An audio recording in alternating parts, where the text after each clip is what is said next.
remote world that we're living in right now, bringing you more fabulous virtual guests to inspire you to enjoy your life every day and do more. Today, my guest is CrisMarie Campbell. She is an exciting woman. I actually had to take notes here to write down all the things she's done because she started telling me, I'm going, I need to write this down. So if you think your life is full, listen to CrisMarie Campbell. She is, well, we know she's an MBA. She is an Olympic athlete. She's a speaker. She's a coach. She's a consultant. She's an author. And she's a hip hop dancer. I didn't see that one coming. I love that so much. And today she's our guest, and she's going to talk about many things in her life, which I think are so interesting and made her who she is, and also made her the coach and consultant and author that she is, helping other women and other people for that matter. I mean, just for anybody, right? With the beauty of conflict. She's going to help you with conflict, maybe with your spouse, with your kids, with your job. But conflict apparently is not always ugly. It can be a thing of beauty, right? If something comes out of it.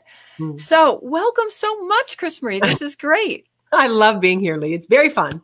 And I have to throw this out there to everybody in TV land. I haven't seen CrisMarie since we were at the Oscars together. Sorry, had to do it. We did get to travel to the Oscars. Fabulous time at the Oscars. It was wonderful. So good to see you since we hung out with James Bond, which we did, by the way. We did. We did. So let's start talking about you. I have been fascinated with you since the moment I met you. I couldn't wait to get you on the show. Can we just dive into your history? Let's just start with your really tumultuous background, because I think that's a part of what made you who you are. Oh, definitely. Yes. It is so fun. We also hung out with the Pointer Sisters, which was really cool. We did, just saying. Yes. So, well, I grew up with an Army Colonel dad so we lived all over the country, and he was, he was kind of angry, and he still is. And everybody we call him the Colonel. To this day, we call him the Colonel. He's been retired for many years. And everybody around him had to make sure the Colonel was happy. Because if you didn't, bad things would happen. I mean, every night at dinner was like running the gauntlet, hoping he wouldn't explode. And my older sister just liked to, push his buttons. And I became kind of skilled at changing the subject, asking him a question, rephrasing what my sister was saying, because my job, what I took on was I wanted to keep everything smooth. Because when things were smooth, I stayed safe. And when they weren't, I got hit. So it was a real motivating factor to try to create safety on my own behalf. And and I mean, that taught me, well, there was some things that worked and some things that didn't. I really repressed what I wanted and how I felt. And I became a people pleaser and an achiever, because that made Dad happy. You had to be achieving to satisfy the Colonel. And that took me on. I became a Boeing engineer. I went to the Olympics, and really gathering that team together was really helpful. But at some point in my career, not being connected to what I felt and what I wanted, really, I was like, who do you need me to be? And let me be it. And that was how I created safety in the work environment. And it became career limiting when I was working at Arthur Andersen, which is a big consulting firm at the time. And I was on a project, and I was leading a team of about 6 people. And we were— As a pleaser still. So you were still in pleasing mode at this point? Okay. Completely. And we were working for a large software company. I had a project. So I had a team of our people for about six people. And my manager came in and he said, this is what the strategy will be for this project. And I thought, that's not going to solve this client's problem. But I didn't say that. Instead, I said, well, I asked a question like any good woman would, or people pleaser. Do you think that's going to solve the problem? And he just said, yes, get to work. And I was catapulted back to my dad's dinner table, and I shut up, got to work. We got to the end of the project. Lo and behold, we did not solve the client's problem. Go figure. Yeah, but we wanted to garner more work at this client. And so all the partners got into this conference room. They brought the vice president in of our client, and they said, how are we doing? Because there were several projects we were working on. And of course, all the project managers are up against the walls because we're plebes in the room, low ranking. And he said, well, that project CrisMarie led? And he pointed to me and he goes, that project was a disaster, a complete disaster. And I was like, oh my gosh. And my manager was sitting at that table. He did not speak up for me. I took the hit, even though it was his strategy. And so I thought, I got to figure this out. And I vowed then that I was going to learn how to speak up. Okay, because I just want to jump back for 1 second, because I think you said once, like you made the attempt once with your father, with the colonel, right, to speak up, and that didn't end well for you. No. Yeah, I had actually, what happened is he was a pivotal moment. We all have these pivotal moments with our folks, but he was making fun of a teacher of mine in 6th grade, and I was quite upset because I loved my teacher, as we did, kids did back then. And sure. I stood up and I said, shut up. And he just came around the table, picked me up and started hitting me. And I was so terrified. I mean, literally at that age, I still peed in my pants. I was, and scampered upstairs. And at that point, he even came up to kind of apologize, but he was drunk and he was kind of hanging on me. And that felt really weird. Like he was way too close after just hitting me. Right. So, I just vowed then that you cannot stand up to alpha males. And that so that embedded it in you, really, right? Because you stood up finally and you were beaten for it. Yeah. And is that really what you were feeling still in this meeting? Like, yes, like, okay. I was with the manager when he first came in. I had adopted a belief. I just cannot disagree with an alpha male. I can ask a good question, but I can't counter, because that was just in my nervous system that things are going to happen. I'm going to get attacked. Right. Wow. So you get blamed for this. So how did you said from that point forward, you're like, that's it, I'm going to say something. What was your first instance, or that you remember, where you were effective in speaking up? Well, that's actually where I met my partner, Susan. Okay. And I saw her deal. We were in this group setting and there was kind of this alpha male, and she confronted him. And he tried to get out, and she's like, no. She like held him to the carpet, and I thought, I want to know what she does. That's kind of cool. How can I do that? Yes, I want to learn that. And so we developed a relationship, and we developed a working relationship. So we work and live together. And I brought her into a project. So we had this government contract. I was at Arthur Andersen. It was a sexual harassment. It was a big mess. And the partners were like, you fix it. And I'm like, what? I don't know how to do this. So I brought Susan in, I subcontracted to her, and I said, help me figure this out.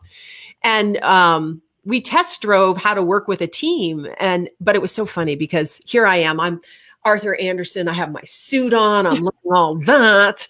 And I pick her up from the plane, and she's kind of got jeans and a sweater on. And I'm like, but again, that's not going to fly. No, I didn't say that. I asked a question. And I said, do you need to go to the hotel and change? And she goes, no, I'm fine. And I'm like, oh gosh. So we get there, and this is before we were eating healthy. So we swing by McDonald's and we pick up breakfast, and and so she's sitting there eating breakfast in the conference room, and I'm getting all these flip charts, tables moved around, and the clients start coming in because it's a team that we're working with. And I'm kind of giving her the evil eye, like, get up. And this is what I'm saying with my evil eye. She does not know it, So I go over to the table and I'm like, get up and meet these people. And she's like, I'm eating my breakfast. Oh, geez. And in one felt swoop, I grabbed the bag of McDonald's and I turned and I threw it in the trash. And I was pretty pushy. And she said, your cell phone's in that bag. And I was like, oh, geez. So I had to dig out my cell phone out of the trash. But it was a powerful meeting, because halfway through the day, this one woman, what had happened, beloved boss had gotten fired because this woman working on the team said sexual harassment. The other story was she was having an affair. He broke up with her. She didn't like it. She filed for sexual harassment. That was one story. I have no idea what the real story was. But big boss brought in a new boss and said, you've got to work together, because that was the law. That was, and this woman kept saying, well, I can't talk about this because of the lawsuit. And everybody was so mad at her, hated her, because they loved the boss that got fired. And so halfway through the day, Susan she said, can we talk to you? And the new leader. And she said, listen, you're holding this team hostage, and we're going to get nowhere unless you actually let these people talk about how upset they are. And boss, you're letting her get away with it, and that's not okay. And again, I'm thinking, oh my God, we're going to get fired from this client because you don't stand up to people that way. Right. But it totally changed. The woman actually let us coach her. Like, yeah, you can't talk about it, but you still need to hear how upset they are. Mm-hmm. And she took the coaching. We were able to coach the leader, and we worked with this team that had been totally dysfunctional. And for 2 days, turned them around, and then came back once a month for the next 3 months to help them develop their strategy, develop trust, and become more of a high-performing team. And it was transformed it. And I thought, we're going to do this work because, I know the business side, she knows the conflict. And then we've done that now for 20 years, working with leaders and teams, and specifically helping women speak up like me, who think, oh no, I have to keep everything smooth, or I have to please people. That's just not really, I don't think that's true. And for me, it was definitely career limiting. And so what are some of the secrets to standing up? I mean, I think in some instances, maybe it's okay to be a pleaser in certain ways. Like if there's, the dinner table, you just want to get through dinner or whatnot. But obviously in business or ongoing relationships or working with people. So what are some of the secrets? What are these keys that Susan taught that maybe viewers could learn from and go, this might be a different way to approach the situation other than just saying, of course, whatever you want, or, would you, like you said, would you like to go to the hotel? How do you speak your mind? Well, it's for me, and it was different for Susan. So she didn't have the background that I had. She was always kind of outspoken, so it came naturally to her. So some of the things how I got through it was, one, even in my relationship with Susan, learning more and more to disagree directly, not asking questions, and realizing I wasn't going to die. That's literally in my nervous system. And when we actually did disagree, when I learned to tolerate the tension inside of me, because that's really what comes up, is this fear of, oh my gosh, I can't tolerate, the bad things are going to happen. And going through that enough that I actually unvelcro those things in my nervous system, so that and time again, when Susan and I would get into something and she would be like, no, I really want to hear from you. And I'd be like, really? And then we'd hang in, something new would emerge. We would come up with not my idea or her idea, but something revolutionary. A grand idea. Right. Yes. Right. And awesome. that was the beauty of it. And so I started to believe, wow, this can be different. So I learned practically. But what I started to adopt to help settle myself in the midst of conflict is, because what would happen is I'd get like, this is my energy going up and out of my body because I'm so scared, is actually to do the opposite. So bring my awareness down to my feet. And you can even try this right now, like bring your awareness down to your feet, wiggle your toes, swipe your feet, feel them kind of rooted to the floor. We don't normally pay attention to our feet when we're talking to people. And also your seat, and feel the connection and relax into that. And if I do that for about 30 seconds, I come down that stress curve down into more of a parasympathetic state, more of a calm state. And that's really helpful. Another key, then you can keep doing that, keep focus, and nobody needs to know you're doing it, that you're focusing on your feet and your seat. Yeah. And then the other thing is when we're in conflict, we get very like, oh my gosh, you're the enemy or the threat. And so we get very rigid, and it's called orienting, is to actually turn your head and look at something different in the room, and then turn your head again. And I couldn't do this when I was with my dad, because I had to look at him. You had to look at him. Yeah. And this kind of breaks that narrow focus. And so it widens my response. Again, it accesses my parasympathetic nervous system, my vagus nerve, which is the rest and digest. It calms things down, and it actually floods the brain with more blood. So even that creates more space to come up with different options. It's so funny you say that about breaking and looking to the side. My husband was a police officer at one point. And he said the same thing. They were actually trained when you went into a very high stress situation, that he says you get tunnel vision. Yes. Right. You become so focused on the point that you could get ambushed by people around you or things happening around you because you were just looking at that one thing. And he said they were actually taught as you ran to like enter a house or whatever, to look to the side and refocus and then come back to break that tunnel. And it sounds like you're saying almost the same thing, right? Because you're focused on the stress and it's like, all right, let me let the stress go and feel my toes. And what's happening, so I went through mind body training to help me with this, because we have a vagus nerve, which is the second largest nerve in our body besides our spinal column. And one branch goes to the face and eyes and the heart, and the other goes to the guts. And the one that goes to the guts we share that with ancient beings. It's unmyelinated and it turns on really quickly. So it's like no time for digestion. We're running, fighting, flighting, or freezing. Is that why you feel stress in your gut? Yes. Well, actually, like literally, like you literally like sort of get like a, that. And there's lots of little tools that you can do: a sounding breath, a vu breath, which vibrates that nerve. But the whole this turning is called orienting, and it's activating this part of that vagus nerve. So it takes your focus off, and that it helps the vagus nerve. So I'm just giving you the science behind. It's very interesting. Yeah, it's very neat. So. Yeah. So, all right. So you took all this.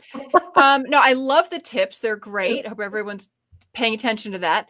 And now you wrote, I think, actually 2 books about the beauty of conflict. So where did you come up with conflict being beautiful?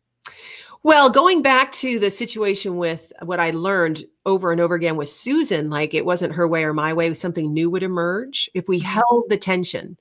And then we also started working with teams.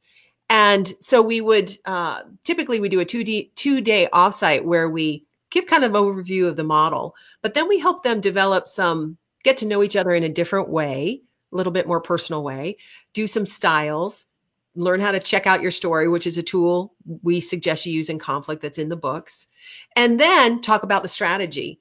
And what happens is, doing that upfront work, it was amazing how they would, because most business people go, we just need to get to the business topic. Let's just handle that. And it's always then my way, your way, right, wrong, black and white, and it doesn't go very far. But if you do some of this personal work, it's like it develops this energetic container and connections. And then people have much more creative, inspiring ideas. And that business stuff happens so much faster if you take some time to connect. And so we did that over and over again. That's our work. Our corporate work has been coaching leaders to show up more vulnerably, more personally, be curious about the other person. And again, we're not wired to do that in business. It's like, I've got the right answer, and, we're jockeying for position. And that doesn't work when you're wanting to be creative on a team. And so we use the container of the team, like we do a couple, like, hey, these are people that you want to actually care and work with. So get to know them and be interested in them and be more real. So I really had to get over for myself. It's not safe to share what I really think, feel, and want. I've always got to well, what's her mood? And, is it safe? And I really started to develop, and this was coaching through Susan, that I can actually speak to what's true to me and cultivate my own sense of safety rather than trying to make the environment safe. And when I speak up and really share what's important to me, it doesn't matter if you change or anything, but I feel better because I spoke up. And most people are looking for, can you make it safe so I can speak up? Mm-hmm. And so they tend to feel trapped. They don't speak up. They feel resentful. And then that's just misery. So breaking that cycle and realizing, no, there's ways that you can share and you can take care of yourself in these situations. Does that make sense? It does make sense, but I've got a question, which is, you mentioned being more vulnerable. What does that mean? Because of course, in my head, I hear vulnerable is weak to attack, right? Mm-hmm. If an animal's vulnerable, it means it can be attacked by something else. So what is the safe way to be vulnerable? What does that mean? Especially I can see like some of the meetings I've been in with, like you said, the alpha males come in. Mm-hmm. I think I used a V word in front of them, they'd go, heck no. So how does that work? I just thought of something, but hold on. Different V word. Moving on. That's exactly what I was thinking. I've been in that play. So anyway, now Brené Brown has really socialized this whole idea of vulnerability. And we teach leaders this, how to actually, it is about exposing yourself to harm. But if you come from the inside, sharing what you really think, feel, and want, and not expect somebody else to take care of you, but knowing that you can actually, like, so this happened to me after 9/11. I was leading this CEO group, and we had crossed, it was a group up in Canada. So we had just crossed the border. It was really stressful. And just because of all the 9/11 stuff, kind of like our pandemic right now. And so we got to the meeting, and people were doing their check-ins, and it was mostly men, maybe a couple of women in the group. And somebody said something, and I just started to tear up and cry. And another guy was like, oh my gosh, do we need to take care of you? And an alpha male said that. And I said, no, I'm perfectly fine. This is just me processing the stress, and I can continue to carry on and lead this meeting. So if I can take care of my feelings, even if I get flack like that, he was one of my biggest supporters there on out, because I didn't let it crush me or collapse me, because I'm taking care of myself, but I'm not trying to hide what is going on. Does that make sense? It makes sense. And I love the fact you just brought up this point of you crying in front of other people or showing that emotion. Because it's always been a belief of mine that falling down is not a weakness. A weakness is not getting up again. Yes. So I think crying is not weakness. Crying is expressing how you're feeling. But if you move forward, then you're strong. Because there's, not getting into politics. This is a non-political place. But some people have said America can't handle a woman in the White House because they're too emotional. And I think emotional is okay, right? Because emotional is just, like you said, it's showing where you're coming from, but it's not a sign of weakness. It's just a sign of expression. Am I on base here? Or? Oh, completely. I mean, we just did a little LinkedIn video on emotional regulation, and a gentleman from Yale University published the book Permission to Feel, which I highly recommend. And he talks about, people want people to be tough and, smart, and you get the degree, but really you need to actually be connected to your emotions, to be flexible, to work on teams, to actually deal with failure. I love what you said, Lee, about failure is not about falling down. It's whether you get back up. And most people, it's not that they're not smart enough, talented enough. When they do fail and get harsh criticism, most people can't tolerate how they feel about, so they quit, right? So they quit. Yes. Right. So if we can learn to recognize emotions are just information from our insides, and that it's vital.